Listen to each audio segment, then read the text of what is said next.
Wakil Ketua Anggota Komisi 10 DPR RI. Selamat tahun baru 2022.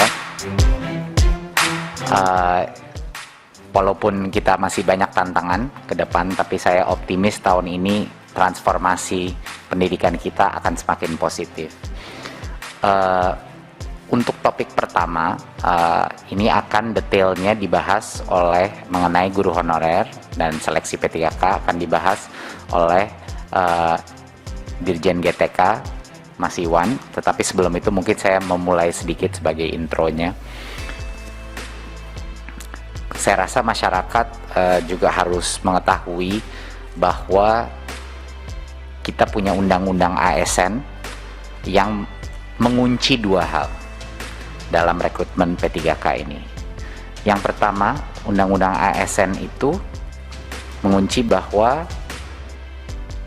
baik dari pihak swasta maupun negeri harus diberikan kesempatan untuk masuk dalam seleksi guru. Jadi itu hal yang dikunci oleh undang-undang. Dan yang kedua adalah pegawai ASN harus bekerja di dalam organisasi pemerintahan. Jadi ini dua hal yang memang dikunci oleh undang-undang ASN.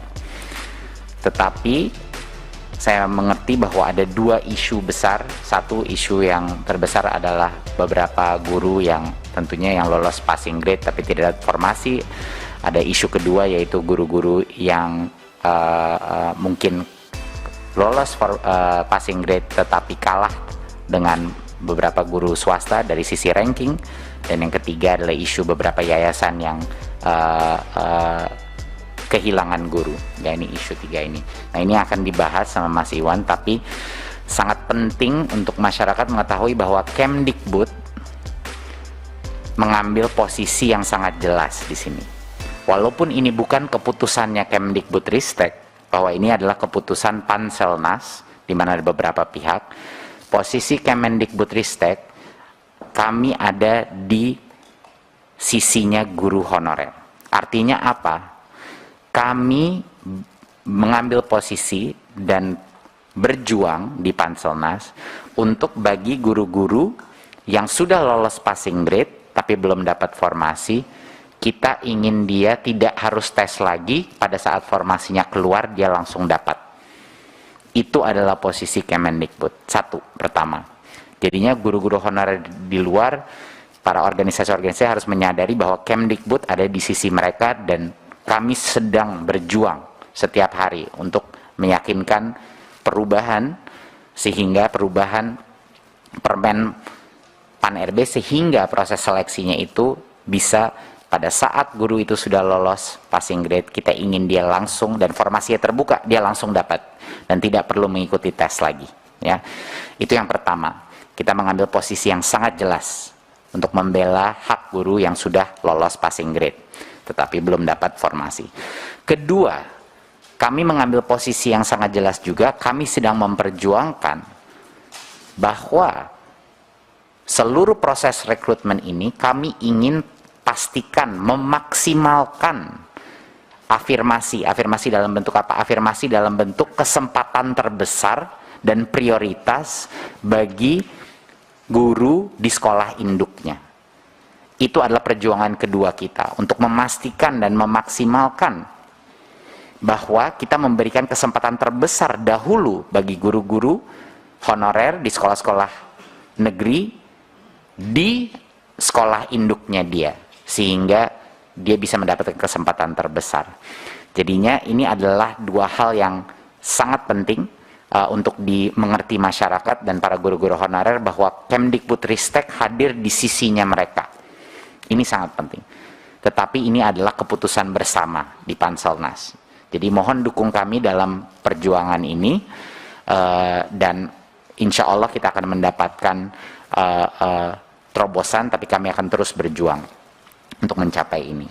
Ya, jadinya sekali lagi saya mengulang, Undang-Undang ASN mengunci bahwa partisipasi dari guru swasta itu diwajibkan oleh undang-undang. Mereka harus diberikan hak karena mereka juga guru yang diberikan hak untuk bekerja. Sama seperti kalau kita membuka rekrutmen untuk masuk kementerian, harus bisa diakses dari pihak swasta juga gitu.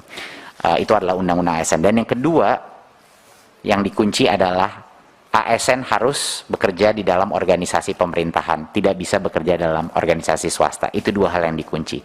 Jadi solusi kita apa? Tadi yang saya sudah bilang, kita harus membuat proses rekrutmen P3K ini lebih baik lagi, sehingga benar-benar memprioritaskan guru-guru honorer negeri di sekolah induknya dulu, kita berikan kesempatan. Dan yang kedua, yang sudah lulus passing grade jangan disuruh ngambil tes lagi.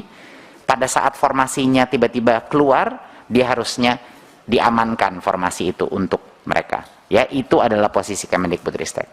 Poin saya terakhir sebelum saya berikan kepada Dirjen GTK adalah, Bapak Ibu, di tengah berbagai macam aspirasi dari masyarakat, janganlah kita lupa satu hal dan satu angka yang luar biasa. Hampir 300.000 guru di tahun 2021, guru honorer yang tadinya pendapatannya 400.000 sebulan, 500.000 sebulan, yang sengsara dengan gaji begitu kecil, sekarang telah menjadi P3K. 300.000. Kapan itu terakhir terjadi?